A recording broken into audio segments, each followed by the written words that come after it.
اس کے اس خطے پر اور بالخصوص پاکستان پر. اب پاکستان اس حیثیت میں ہے کہ وہ صرف اپنے معاملات کو انڈیویجولی دیکھتا ہے, اپنا انٹرسٹ جو ہے وہ محفوظ کرنا چاہتا ہے. تو ظاہر ہے پاکستان جاننا چاہے گا کہ نئی ایڈمنسٹریشن کا دوحہ پیس پروسیس اور افغانستان سے ٹروپس وڈرال پر کیا پالیسی وہ اپناتے ہیں. پھر انڈیا آتا ہے. ظاہر ہے جو بائیڈن کے بھارتی جتنے بھی ان کے بڑے بڑے وہ ہیں, کیا کہا جائے, بزنس ٹائکونز ہیں, ان کے ساتھ ان کے تعلقات بہت اچھے ہیں. امبانیز ہیں, ٹاٹاز ہیں, اور وہاں پر بہت ساری ایسی اور بھی چیزیں ہیں جو انڈیا میں ایک بڑی انڈیا مارکیٹ ہے, امریکہ کے بڑے انٹرسٹ کا مرکز ہے. ظاہر ہے امریکہ بھارت کے ساتھ کبھی بھی اپنے تعلقات میں پاکستان کی خاطر کمی نہیں لائے گا, یہ حقیقت ہمیں ذہن میں رکھنی چاہیے. مگر پاکستان کے ساتھ ان کے دو طرفہ تعلقات جو ہیں اس میں بہت بہتری آئے گی. یہاں پہ ہیومن رائٹس کی جو بات کی جائے تو جو بائیڈن جو ہے انہوں نے کشمیر کا جب معاملہ آتا ہے تو انہوں نے ہیومن رائٹس کی ایک آواز بن کر وہ آئے ہیں, اور کشمیری بھی بہت پر امید ہے کہ وہ آ کر انڈین آکوپائڈ کشمیر کے حوالے سے ایک واضح پالیسی اپنائیں گے اور انڈیا کو اس معاملے پر آن بورڈ لیں گے تاکہ وہ وہاں پر غاصبانہ تسلط اپنا ختم کر سکے. ابھی کے لیے امریکی لوگ سیلیبریٹ کر رہے ہیں, دیکھتے ہیں آگے جو بائیڈن کیا لے کر آتے ہیں. ڈینجرس کاکٹیل دا نیوز کا دوسرا آج کا ایڈیٹوریل ہے. وہ کہتے ہیں کہ بہت خطرات منڈلا رہے ہیں اسموگ کی شکل میں, کووڈ کی شکل میں, پنجاب خاص طور پہ پنجاب صوبے کے اوپر, جہاں پر اس وقت ایک بہت خطرناک اور صحت کے لیے بہت زیادہ خطرے کا باعث سمجھا جا رہا ہے اسموگ کو. سردیوں کے شروع ہوتے ہی ریسرچ اور ڈاکٹرز کا کہنا ہے کہ ایک ہائی لیول کی ڈیمیجنگ اسموگ جو ہے جو کہ امیون سسٹم کو ڈیمیج کر سکتی ہے بہت بری طرح, اور وائرس کی موجودگی میں یہ ایک اور اضافہ ہوگا مشکلات میں پنجاب کے لوگوں کے لیے. تو اسموگ جو ہے اس کو کنٹرول کرنے کے لیے بہت زیادہ ایفرٹ کی ضرورت ہے.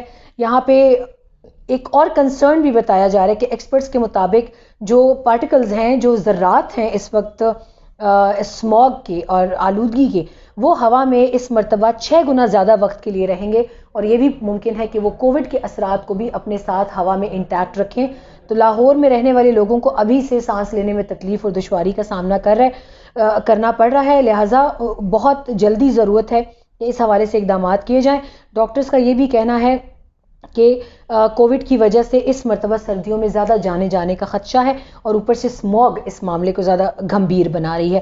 یہاں پہ کہا یہ جا رہا ہے کہ نومبر کے شروع میں ہی ہوا کی کوالٹی WHO کے مطابق 6 گنا زیادہ خراب ہو چکی ہے, اور ان کے مطابق جس لیول پہ ہوا کو ہونا چاہیے وہ نومبر کے, ابھی تو دسمبر نہیں آیا, جنوری نہیں آیا, جب دھند بھی آ جاتی ہے تو اسموگ اس میں ایک ایڈیشنل فیکٹر ہے جو کہ لاہور اور پنجاب میں رہنے والے لوگوں کی مشکلات میں اضافہ کرے گا. خاص طور پہ یہاں پہ بہاولپور اور دوسرے ارد گرد کے شہروں کا بتایا گیا کہ ہوا اس وقت انتہائی ناقص اور آلودہ ہو چکی ہے سانس لینے کے لیے. لاہور ہائی کورٹ نے پروونشل ڈیزاسٹر مینجمنٹ اتھارٹی کو حکم جاری کیا ہے کہ فوری طور پر گاڑیوں کی فیولنگ سسٹم چینج کرنے سے پہلے کے حوالے سے جو ای فیولنگ کے اوپر لایا جا رہا تھا, ای وہیکلز متعارف کرائی جا رہی تھی, اور اینٹوں کے بھٹوں کے حوالے سے انہوں نے ریگولیٹری اقدامات کیے جائیں اور انہیں روکا جائے.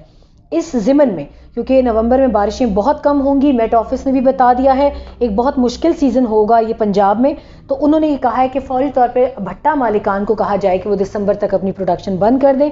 بھٹا مالکان نے ایک اپیل دائر کی تھی جو کہ ریفیوز کی جا چکی ہے, تو لہٰذا اس وقت تمام تر ماحولیات کی تبدیلی کے اثرات کے حوالے سے جو منسٹری زرتاج گل اور ملک امین اسلم کی, ان سے درخواست ہے کہ اس حوالے سے جتنا جلدی ہو سکے کام جو ہے وہ کیا جائے.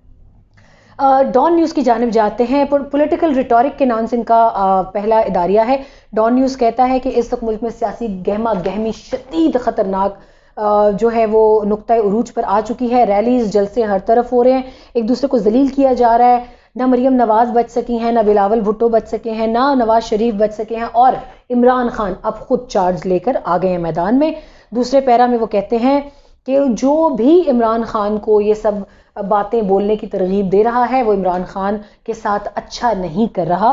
یہاں اداریہ یہ بھی کہتا ہے کہ عمران خان کو نہیں بھولنا چاہیے کہ آج وہ جو نصیحتیں کر رہے ہیں اپنے جلسے میں, ایک وقت تھا انہوں نے بھی بل پھاڑے تھے, سول نافرمانی کا حکم دیا تھا لوگوں کو کرنے کا. انہوں نے بیرون ملک رہنے والے لوگوں کو کہا تھا کہ پاکستان ریمیٹنسز نہ بھیجیں, پیسے نہ بھیجیں. اس طرح انہوں نے بھی گورنمنٹ کو بہت ٹف ٹائم دیا تھا اس وقت آئینی حدود سے تجاوز کرتے ہوئے. تو انہیں یہ نہیں بھولنا چاہیے کہ وہ لیکچر کرنے کی پوزیشن میں نہیں ہے, کیونکہ وہ بھی اس طرح کی حرکات و سکنات کر چکے ہیں. دوسرے میں وہ یہ کہتے ہیں کہ عمران خان کو اپنے تمام الفاظ یاد کرنے چاہیے کسی بھی لیکچر دینے سے پہلے. تیسرے پیراگراف میں وہ یہ کہتے ہیں کہ ان تمام کنٹروورسی کی ضرورت ہی نہ آئے اگر اسٹیبلشمنٹ صرف اپنا کام کرے اور آرمڈ فورسز صرف اپنا کام کریں اور لوگوں کو اپنا کام کرنے دیں. یعنی اداریہ یہ کہتا ہے کہ اپنی اپنی حدود میں رہیں. تو ملٹری حکام کے لیے میسج ہے آج ڈان کی جانب سے کہ اپنی حد میں رہیں. لہٰذا آگے چلتے ہیں. انہوں نے کہا ہے کہ اداریہ کہتا ہے کہ بلاول بھٹو اور نواز شریف کا بیانیہ ایک ہے, فرق صرف اتنا ہے کہ نواز شریف آرمڈ فورسز کا نام لے کر ان پہ تنقید کریں اور بلاول بھٹو نام نہیں لیتے, اور بی بی سی کو دیے گئے ان کے انٹرویو کو غلط رنگ دیے جا رہے ہیں. ڈان نیوز کا دوسرا اداریہ ہے انٹینسیفائنگ ہاسٹیلٹیز. یہ ہے نکورنو قرباغ کے حوالے سے آذربائیجان اور آرمینیا کے درمیان میں ایک فروزن کانفلکٹ تھا جب سے رشیا سوویت یونین ٹوٹی اس کے بعد سے اس علاقے کو ایک فروزن کانفلکٹ زون کہا جاتا تھا, مگر اب یہ کھل کر یہاں پہ مسئلے مسائل بن رہے ہیں. وائلنس اتنا زیادہ ہو چکا ہے کہ 1000 سے زیادہ ڈیتھس جو ہیں وہ اب تک ریکارڈ کی جا چکی ہیں. کرائسس جو ہے وہ ریجن آف نگورنو قرباغ میں اس کا ایپی سینٹر جو ہے مرکز ہے وہ یہاں ہے. انٹرنیشنلی ریکگنائزڈ حصہ ہے آذربائیجان کا, لیکن یہاں پہ اس انکلیو میں ایتھنک آرمینین زیادہ رہتے ہیں جو کہ بارڈر کی دوسری جانب بھی ہیں, اور ان دونوں آذربائیجان اور آرمینیا کی بیک پہ سب ترکی آذربائیجان کی طرف مسلم میجورٹی کی وجہ سے, اور آرمینین سائڈ جو ہے ان کو ڈھکے چھپے روس کی حمایت حاصل ہے. گو کہ روس اس وقت ایک پیس کیپر کا رول ادا کر رہا ہے, مگر اس میں لوگوں کا یہ شکوک و شبہات اور کہنا ہے کہ ماسکو دوسری طرف وائلنس کی بھی حمایت کر رہا ہے, اس وجہ سے 1000 ڈیتھس ابھی تک ہوئی ہیں. یہاں پر ایران کا بھی ہے, ایران کی بھی بڑی ڈیلیکیٹ پوزیشن ہے. روس چاہتا ہے کہ وائلنس جو ہے وہ زیادہ نہ بڑھے کیونکہ وہ اپنے بیک یارڈ میں اپنے صحن میں کسی قسم کا کوئی تشدد پسند ایکٹیویٹی ظاہر ہے وہ اس وقت افورڈ نہیں کر سکتا کیونکہ وہ مختلف محاذ اپنے لیے نہیں کھولنا چاہتا. اسرائیل جو ہے, اسرائیل نے بھی اس لڑائی میں اپنا حصہ ڈالنا شروع کر دیا ہے, اور کیونکہ باکو کے ساتھ ان کے کہتے ہیں warm ties with even Israel has takes in the conflict with warm ties with Baku. تو یہ ایک بہت بڑی اب الارمنگ سچویشن بن چکی ہے, خاص طور پہ اسرائیل کی یہاں آنے سے. ادھر سے ایران بھی حصہ لے گا, پاکستان کو بھی کہا جا رہا ہے کہ اس معاملے میں آئے. تو یہ ایک انٹرنیشنل گلوبل کی پلیئرز کو مدعو کرنے والی بات ہے کہ اس ریجن کو جہنم کا حصہ بنا دیا جائے لڑائی کے ذریعے.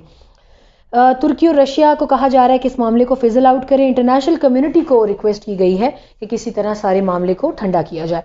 ناظرین, ایکسپریس ٹریبیون کا آج ایک آرٹیکل ہے جو کہ بہت اہمیت کا حامل ہے. میں ایک پاکستانی ہوں اور کراچی سے مجھے بھی بہت محبت ہے.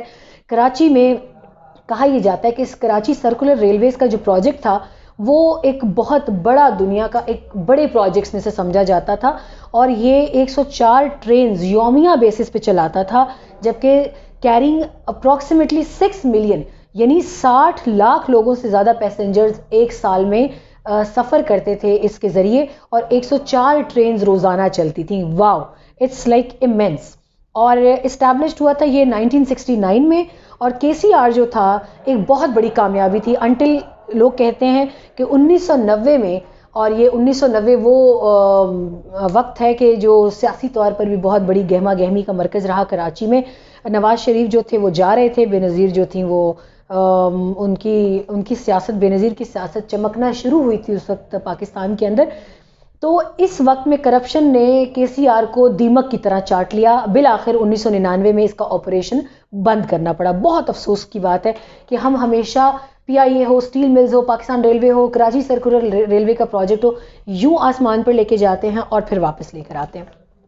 ناظرین, یہاں پر وہ آگے چل کے کہتے ہیں کہ پبلک ٹرانسپورٹ کراچی میں اب تباہ ہو چکی ہے, اور اس کے اندر ریسنٹلی انہوں نے شامل کیا کہ انٹرنیشنلی ریکگنائزڈ میگزین بلوم برگ نے ایک رپورٹ شائع کی ہے کراچی سرکولر ریلوے کے حوالے سے. افسوس کا مقام ہے کہ جو چیز تباہ ہو جاتی ہے اس کے اوپر ہم مغربی میڈیا بھی بہت ہائی لائٹ کر کے چیزیں دکھاتا ہے, لیکن یہ چیزیں ہمارے اپنے حق میں بہتر ہیں, ہمیں انہیں ٹھیک کرنے کی ضرورت ہے. بلوم برگ نے on going corruption, miss management اور کلیشز آف انٹرسٹ, یعنی ان کا یہ بھی کہنا ہے کہ اگر سندھ کی حکومتیں چاہتی جو وہاں آئیں اپنے اپنے مفاد کے لیے, سب نے اس پروجیکٹ کا ذکر کیا مگر کسی نے عملی اقدامات نہیں اٹھائے, جو کہ بہت افسوسناک بات ہے. اس رپورٹ میں یہ بھی بتایا گیا کہ 2 فیکٹرز جو ہیں کراچی میں بہت اہمیت کے حامل تھے. پہلا ٹرانسپورٹ انفراسٹرکچر یعنی روڈز,